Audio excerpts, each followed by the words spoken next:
For all you new subscribers who were asking me about where I live, this is where I live. I'm on an island. I'm on the southern Gulf Islands in BC, and I did a video a couple hours ago and it was pouring rain. Well, it stopped. And now the sun is peeking out, as you can see down there. So this is my view. During the summer, it's pretty much clear and hot all the time, but this time of year, quite often I wake up and I'm above the clouds. Like this was yesterday morning.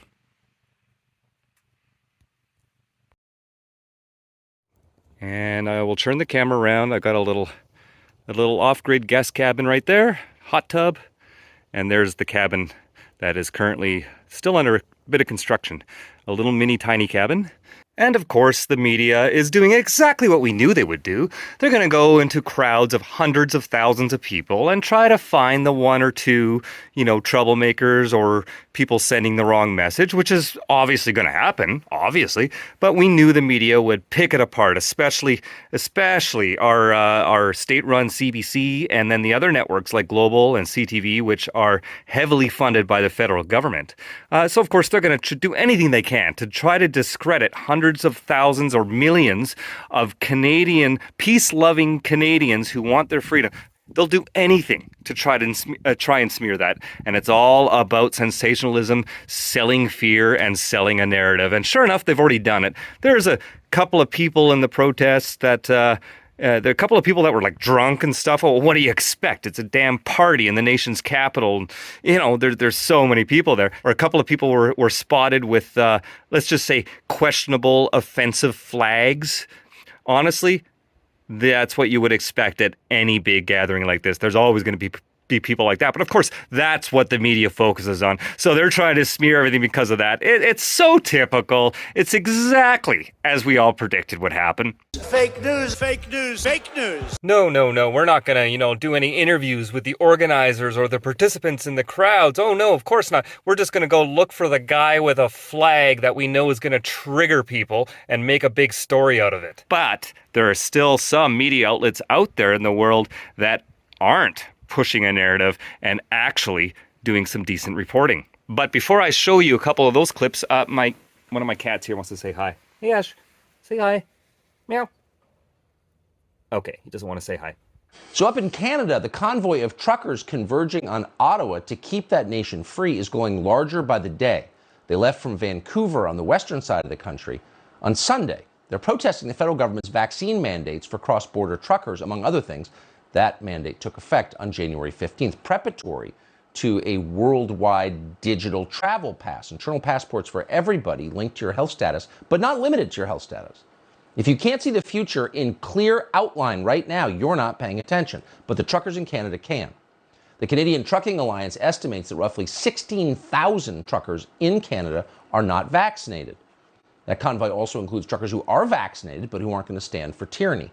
So what's the reaction been like from our media gatekeepers? Well, a cartoonist for the Washington Post accused the truck drivers of fascism.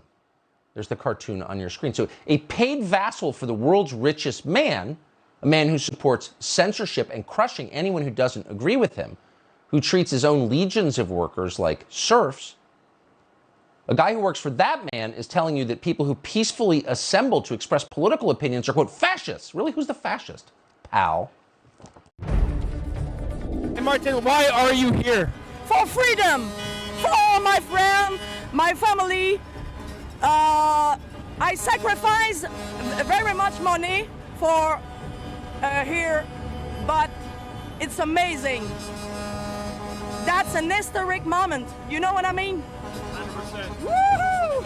Thank you.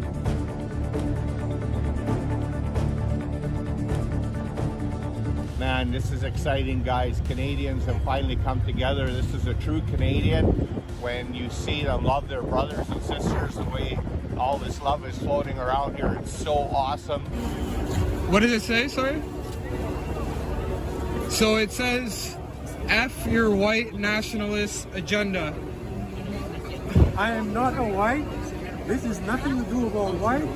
This is nothing to do with truckers. This is about freedom for all of Canadians. You can be brown, black, white, blue, whatever color you want to be. This is about freedom. And Trudeau has no right to put us in this condition of mandates throughout the country. Children are not going to school. It's a terrible thing to do. Hey, it's Andrew Lawton with True North. We are on Parliament Hill in downtown Ottawa in front of Centre Block for the Truckers for Freedom convoy. It hasn't even started yet, and this place is packed. We've got trucks lining Wellington Street. We'll show those in just a moment. We've got people from all over the country here, and the message is a very simple one. It's not about violence. It's not about white supremacy. It's not about extremism. Well, I mean, if you watch the CBC or listen to Justin Trudeau, it is. No, it's about freedom. It's a very simple message. It's a very unifying message, and it's one that the people here are making sure is known. I'm just going to get you to look at just the lineup of trucks. Now, this is before the convoy has even officially rolled into Ottawa, and it's going all down Wellington Street. People were honking all night long last night, got a little bit of sleep, and then it started again early this morning.